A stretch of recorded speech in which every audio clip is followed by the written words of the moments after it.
It starts, as all nightmares do, with something ordinary. A phone rings in a quiet house. A girl answers. A friendly voice, polite, teasing, asks about her night, her favorite scary movies. She laughs. It feels harmless. But the longer they talk, the stranger it becomes. The voice grows colder.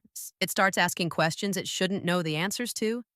And then the line goes silent until it says her name. Moments later, the lights go out, the windows shake, and the house that once felt safe becomes a hunting ground. By the time the police arrive, it's too late. And just like that, a quiet suburban town becomes a crime scene. Everyone knows everyone here. Everyone looks normal. And now everyone's terrified. The news spreads fast, reporters swarm, police can't find answers, and the whispers begin. Who would do something like this? Who's next? For one girl, the tragedy cuts deeper than anyone else can understand. She's already lost her mother to violence once, and now it feels like history is repeating itself. The killer isn't hiding in the shadows. He's in plain sight. Masked, yes, but everywhere at once. He doesn't stalk from the darkness. He plays with his victims first. He calls them. He talks to them. He makes them watch. And what makes it worse, he knows the rules.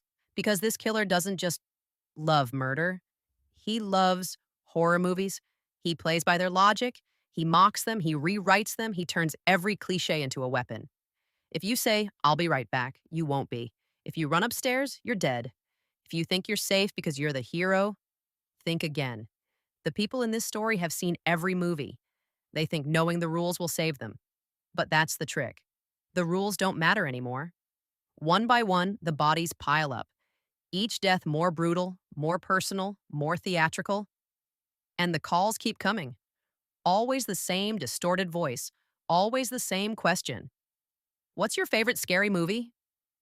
But beneath the game, something darker is brewing. This isn't random. It's revenge. It's control. It's obsession turned into entertainment.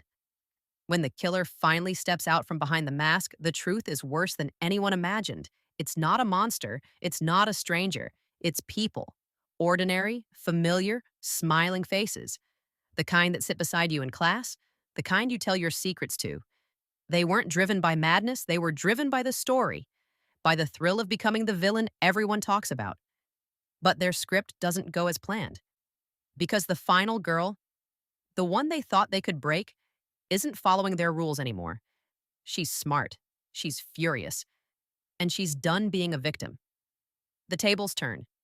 The killers realize too late that they're not writing the ending. They're living it. And for once, the girl who screams becomes the one who fights back. When it's over, the house is wrecked, the mask is broken, and the cameras are already rolling again. Because the world doesn't just crave blood, it craves stories. It craves tragedy turned into headlines. And as the survivors stand in the flashing red light, you realize the truth. The killer may be gone, but the obsession never dies. Because fear sells. Because people will always watch. And because every time you pick up the phone and hear that voice asking you what your favorite scary movie is, you can't help but answer. Can you guess the movie?